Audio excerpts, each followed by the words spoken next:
Let's begin with a question that I'm sure you have pondered probably most of your adult life. Why are people who've had too much to drink inclined to make such bad decisions? Do you ever wonder about this? Why are people who've had too much to drink so inclined to make bad decisions? Anybody out there have any ideas? Oh yeah, I see that hand. Go ahead. Because they've had too much to drink. No, that's not the answer. Anybody else? I mean, think about this. You've heard the stories. Perhaps you have some stories. Some are kind of funny now in hindsight. Some perhaps tragic. Some are still a bit hazy.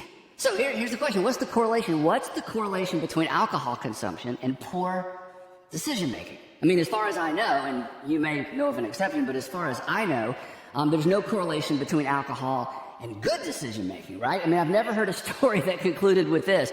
It's a good thing I was drunk, otherwise I might have made a really bad decision. Right? Anyway, so back to my really bad question. Why are people who've had too much to drink inclined to make bad decisions? Now, physiologically speaking, there are two reasons, and you probably know this. Alcohol actually increases norepinephrine in the brain, which acts as a stimulant, and stimulants, of course, increase impulsiveness and decrease inhibition. So there's less sensitivity to the potential consequences of a decision. Perhaps worse, alcohol actually temporarily impairs the activity of the prefrontal cortex. You know about the prefrontal cortex? This is the part of your brain that enables you to connect the dots, to think rationally, and consequently, to make good decisions. It's actually that part of your brain that didn't begin working properly until you were about 20 or 21, or in my case. Anyway, the bottom line is simply this. Alcohol frees a person to act without thinking clearly or without feeling appropriately. It makes us brave when we should be cautious. It makes you loud when you should be quiet. I think Ron White said it perfectly when he described being arrested for public drunkenness. Here's what he said. You may have heard this. He said, "I had the right to remain silent, but I did not have the ability to." People who've had too much to drink are inclined to make bad decisions because, well, they're temporarily desensitized to social, cultural, and specifically relational cues. They ignore the obvious because, well, when you're inebriated, it's just not all that obvious to them, right? So inebriated people, they can't help themselves. When someone's drunk, they don't consciously ignore common sense. It's not that they consciously ignore common sense. It's like common sense isn't even there to be ignored. They don't consciously ignore their conscience. It's suppressed. Their conscience is, in some ways, it's switched off. That's why the following afternoon, they, or maybe you, are texting with a friend. I did what? You're sure it was me? There's video.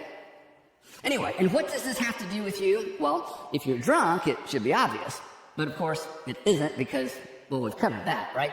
If you're sober, I want you to hang on and I'll tell you what this has to do with you. Actually, I'm going to tell you what this has to do with all of us in just a moment. Today, we're in part 4 of our series, Better Decisions, Fewer Regrets. Better decisions, fewer regrets. And if you've been tracking along with us, you know that the big idea in this series is the often overlooked relationship between good questions and good decisions. Good questions and good decisions.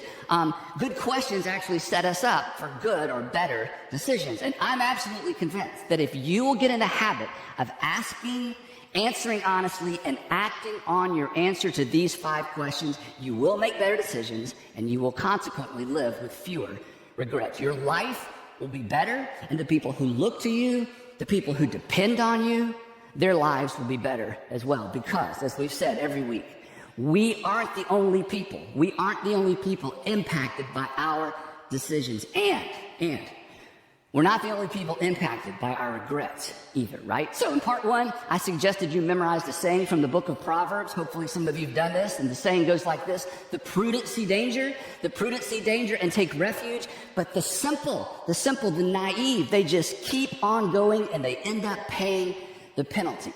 And the reason I wanted you to commit this saying to memory is as straightforward as these 5 questions are, they're going to bring you into conflict with a sales associate that lives in your head. You know what I'm talking about. The sales associate in your head that wants you to act now, wants you to decide fast, wants you to decide on or focus on the immediate rather than the ultimate. And this saying or this verse is a reminder to look beyond the moment and not to look away from potential danger, the danger associated with the options you have a propensity to sell yourself on. These 5 questions will slow you down and help you see danger coming. Now, again, if you're tracking along with us, our first question, we called it the integrity question. And the integrity question is this: am I being honest with myself? Am I being honest with myself? And then we added a word, really. Am I being honest with myself, really? Or am I selling myself on something I'm going to regret later? So I hope you've been honest with yourself, even if the truth about yourself makes you uncomfortable with yourself. Our second question was the legacy question. And the legacy question is, what story do I want to tell? What story do I want to tell? When the decision that you're in the process of making right now, whether it's relational or financial or academic or professional, when the story or the decision you're making right now is reduced to a story you tell, what story do you want to tell? What story do you want told about you? And the good news is this: you get to decide. As far as it's up to you, you write the story of your life one decision at a time. And that brings us at last to our third question. We call it the conscience question. The conscience question. And this also brings us back to my opening question regarding inebriated people. Now, here's the thing. While intoxicated folks can't pay attention to external or even internal cues, us sober folks are often guilty of choosing to ignore external or internal cues, right? I mean, intoxicated people have basically silenced their conscience. The sober people often we sometimes choose to ignore our conscience. And by conscience, I'm talking about that internal tension competing for our attention when we consider an option that if we choose it, it's going to lead to regret. Intoxicated people can't help themselves, but oftentimes we won't help ourselves. And the outcome, the consequences, are often no less devastating. So our third question, a question we should ask anytime we're making a decision of any magnitude, is this: is there attention? Is there attention that deserves my attention? While I'm making the decision, when I'm considering options and I'm sort of focusing in on one option, does that option create attention that deserves my attention? Now, sometimes, actually I think more times than we would like to admit, an option that we're considering creates tension inside of us. Something about it just doesn't seem exactly right. It gives us pause, causes us to hesitate. And initially, you know how this goes, initially we have no reason why. We have no idea why. Why is this bothering me? I've heard this referred to, maybe you've heard this as well, referred to as a red flag moment. My dad, he had a different way of expressing this. He would say, I have a check in my spirit about that. I have a check in my spirit about that. And as a kid, this would drive me crazy because I would want information, tell me exactly what you're talking about. And he would just smile and say, I don't know, I can't put my finger on it. There's just something that doesn't seem right about this. Now, you may have another name for it, but you know what I'm talking about, right? It's just that internal sense of something about this. I don't know what it is. Something about this. Don't ask me a lot of questions. Something about this just doesn't seem right. And when that happens, you owe it to yourself to pause and pay attention to that tension. Pay attention to the tension. Don't ignore it. Don't brush by it. Don't rush by it. Don't talk yourself out of it. Pay attention.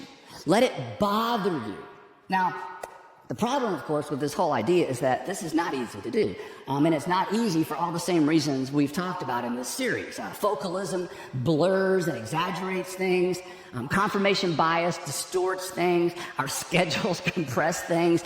Sometimes we're in a hurry. Sometimes somebody else is in a hurry. The salesperson in our head is always in a hurry. And in most instances, we're under the impression, and this is huge, in most instances, I think we're under the impression that what's bothering us isn't really bothering anybody around us. Everybody else seems to be fine with whatever it is we're considering. Nobody else in the office seems to be wrestling with their conscience. I mean, technically, it's not illegal.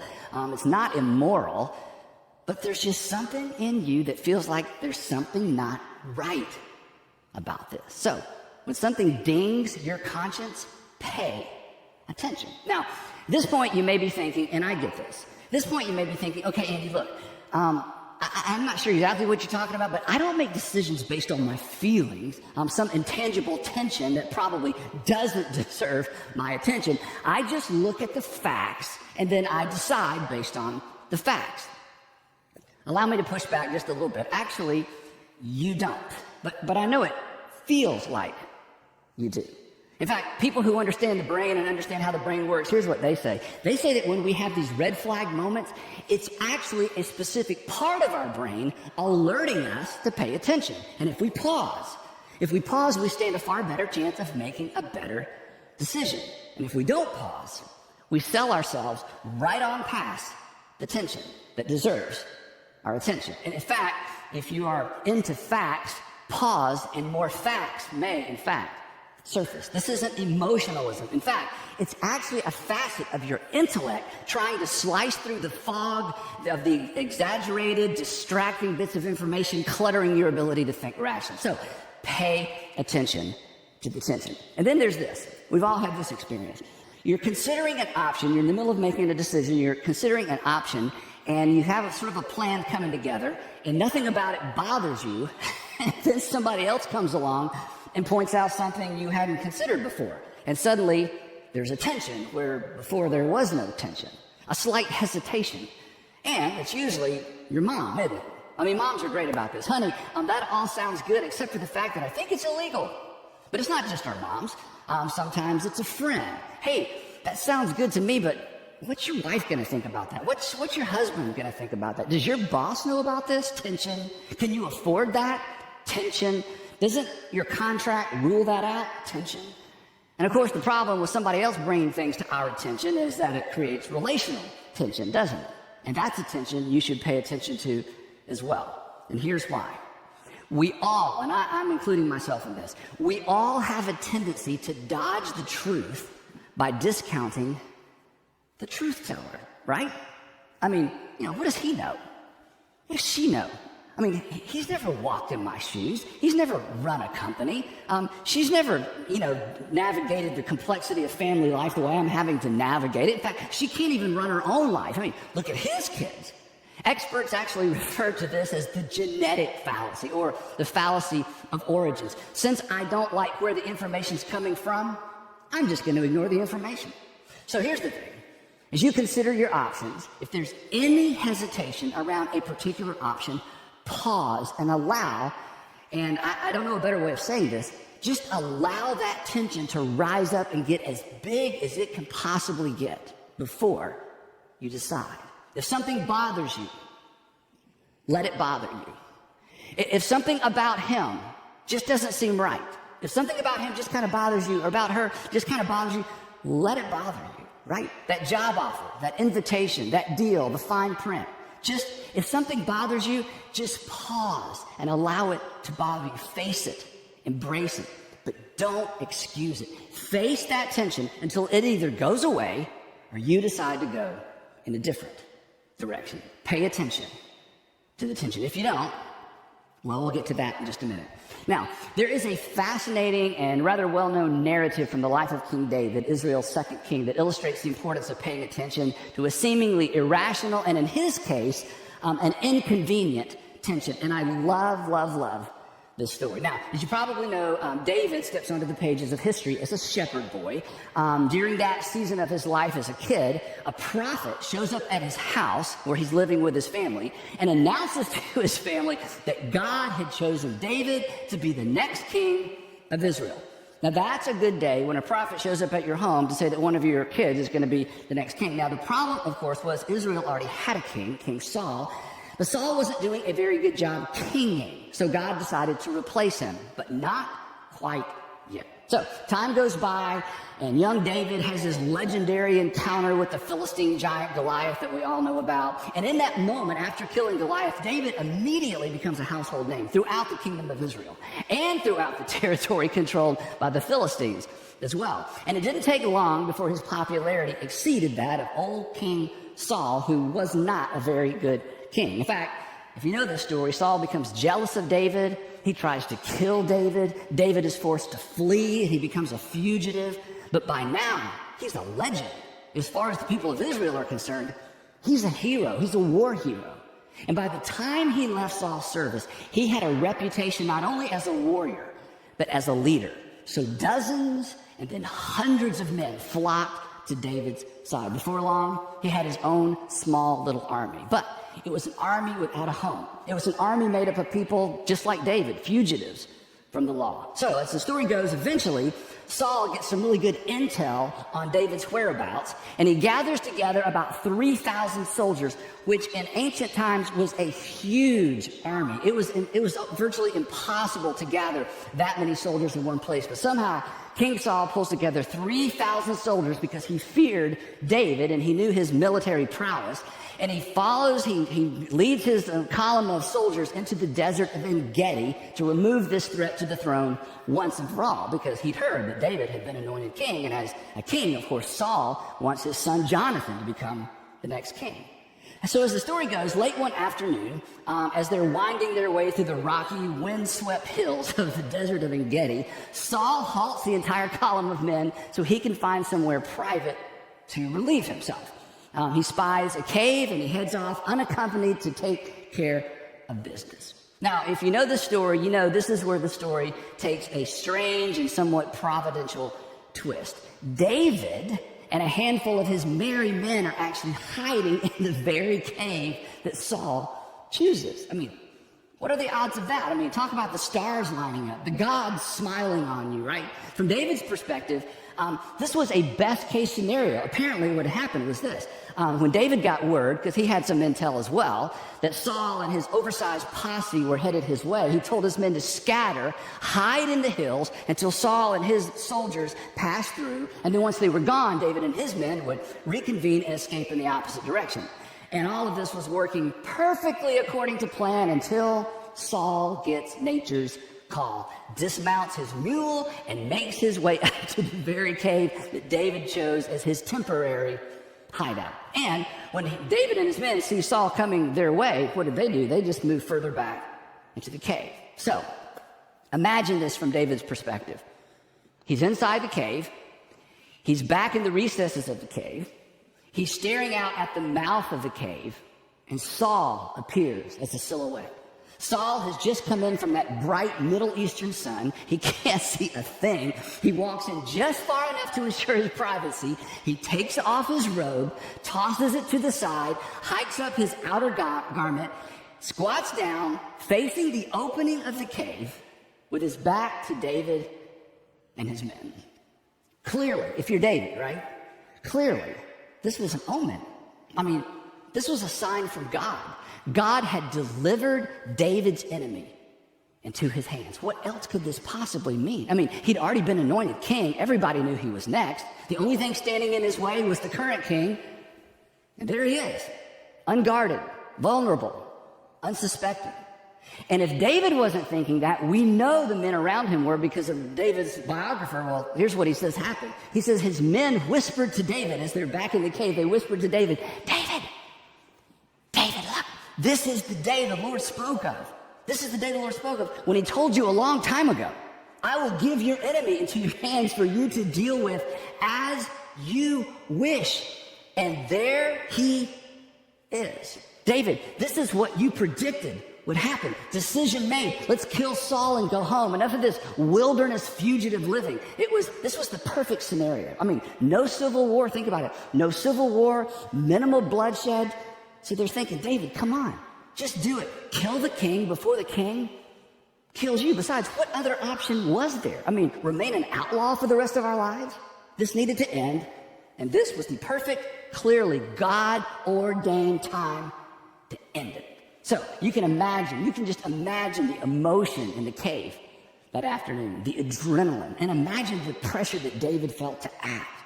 But here's what makes the story even more interesting. David felt something else as well. There was a tension about this. There was a hesitation. Something about this wasn't exactly right, but he wasn't sure what it was, because in this scenario, in this context, the hesitation didn't make any sense. So he did what many of us do. He decided to act. He drew his dagger and he crept up behind Saul with every intention of slitting his throat. And if David is successful, the world as he and his men knew it would change immediately. But as he gets closer, that tension increases. And David, this is so unimaginable, so amazing. And David, in spite of the fact that there seemed to be no alternative, David paid attention to that tension. He let what was bothering him bother him. And somewhere between leaving his hiding place back in the cave and Saul's unprotected back, it dawns on him. Just seconds away from making a decision everybody would understand and everybody would applaud. In just seconds away, he gains clarity. Wait a minute. I'm about to murder the king. This isn't war. This isn't combat. This is murder. This can't be right. Besides, he thought, who put Saul on the throne of Israel to begin with? Who made Saul the king? God did. And who am I to replace what God has put in place? This can't be God's plan. I can't kill the king, even if the king is trying to kill me. So this is amazing. In spite of the pressure to act, in spite of the expectations of the friends just a few yards behind him, David changes course. Now, this is the part of the story where we all have something in common with David, believe it or not. Here's what we have in common with David. David didn't know what the outcome of killing Saul would be. Think about this. David didn't know for sure what the outcome of killing Saul would be. He thought he did, but there was no guarantee things would work out the way he envisioned things working out, right? I mean, he thought he knew. The men with him, they thought they knew. It's simple. Kill the king, become the king. Problem solved, right? I mean, what's up with all this hesitation? But there is no guarantee that that would be the outcome. Now, please don't miss this. One of the reasons, this is so important, one of the reasons we ignore the tension when we're making a decision, one reason we just push through and ignore the advice of other people or the voice of our conscience, one reason we push through is this. We believe that in certain circumstances we can predict the future, that we can predict or even control outcomes. And when we're convinced we can predict outcomes, when we think we know, we make decisions that oftentimes we regret because we don't know. We don't always predict the future, right? You don't always predict outcomes accurately, do you? Does anybody? Let me ask you this. Have you ever been disappointed? Of course you have. And what's disappointment? Disappointment is what we experience when we mispredict the future. Now, here's my point. Ignoring that tension in your gut, ignoring that tension sets you up for disappointment. Paying attention to that tension, allowing whatever it is that's bothering you to bother you, is how you avoid unnecessary disappointment and regret. So, back to David. He's inches away from Saul, and it dawns on him, hey, just because I kill the king doesn't mean I'll necessarily become a king. But one thing is for certain, I'll be the man who killed the king. That will be my story for the rest of my life. That will be my legacy. That's the story I'm going to have to tell my children. That's the story I'm going to have to tell my grandchildren. Imagine that. Grandpa, tell us one more time how you became the king, how you snuck up behind King Saul while he was using the potty and you slit his throat. You're so brave, right? I mean, that's not the story David wants to tell, and that's not the story David wants told about him. In fact, the author of this story says this, that David was conscience-stricken. Conscience-stricken. This is how we know he was paying attention to the tension. So somehow, some way, he paid attention to his conscience, and he does something very few people have the self-control to do. He changed course midstream. Instead of murdering Saul, he cuts off a corner of Saul's discarded robe, and he makes his way back to the men in the back of the cave. And of course, they are in shock. I mean, they were so close to going home, only to watch this perfect opportunity slip through their callous fingers. And the expressions on their face, they said it all. They basically were saying, David, you've got some splaining to do, right? And so he whispers. The biographer tells us that he whispers to his men, the Lord forbid.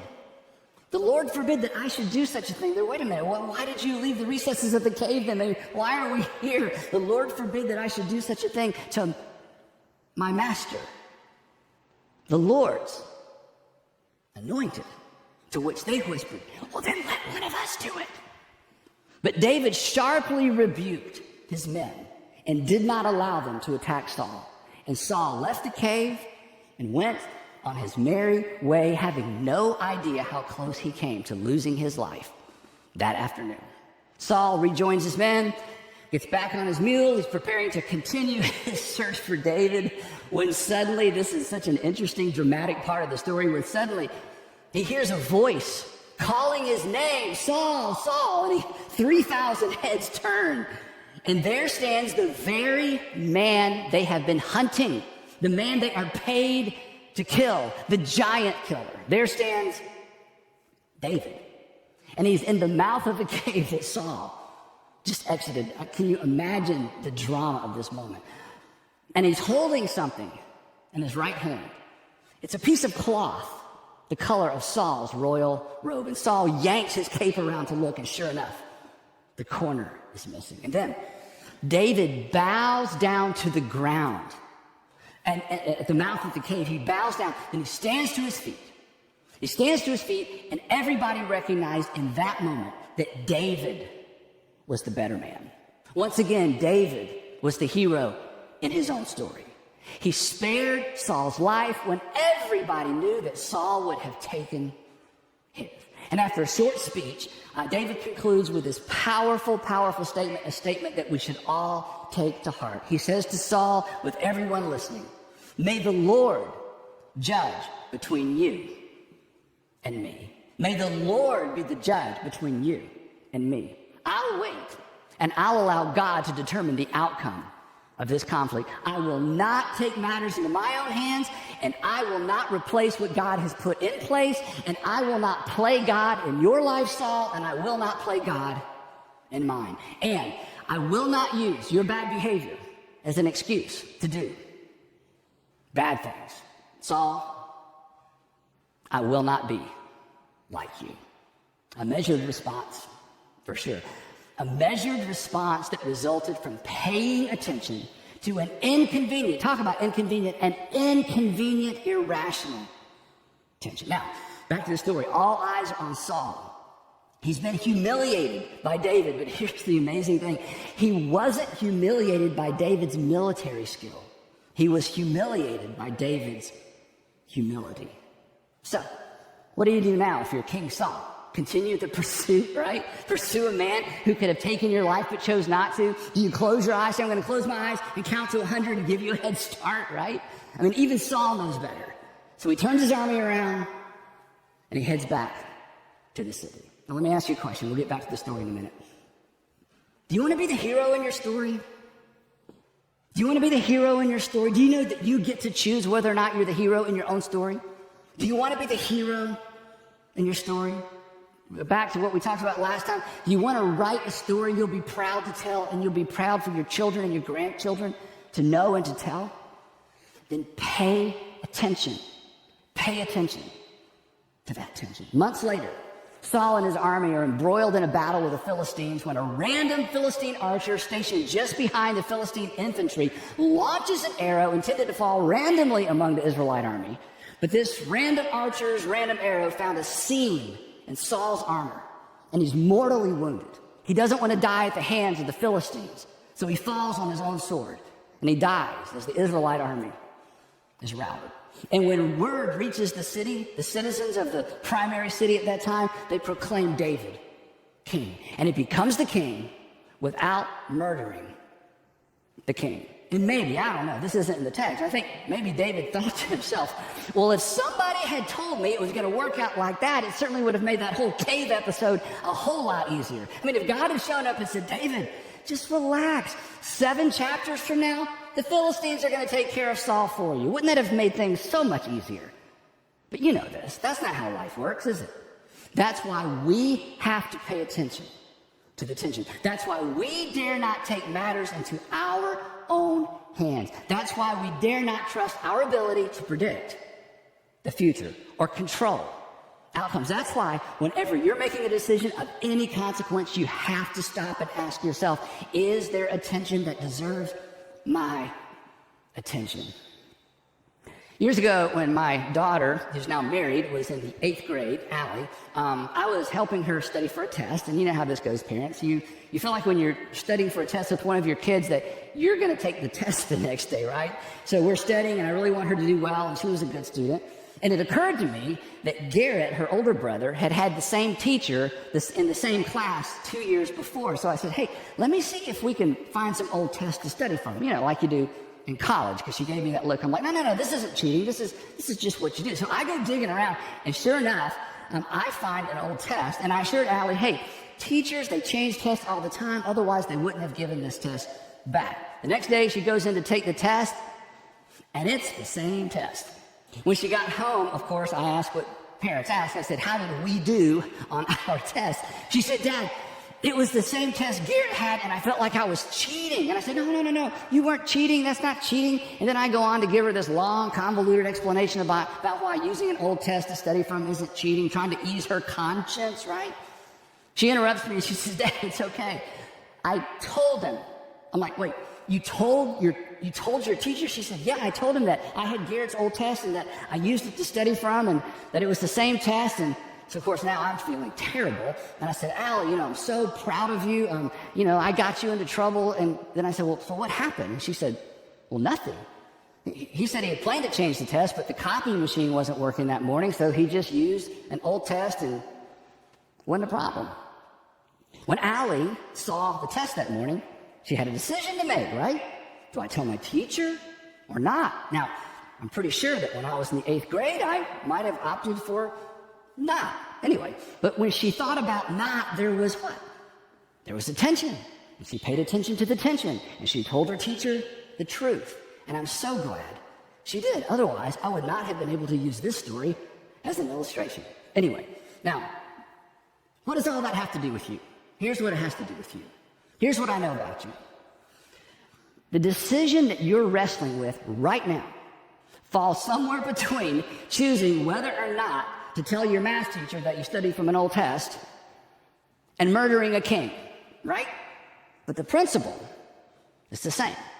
If there's something in you, if there's something you can't quite put your finger on, or perhaps something someone else has put their finger on about an option you're considering, and now it bothers you, just stop.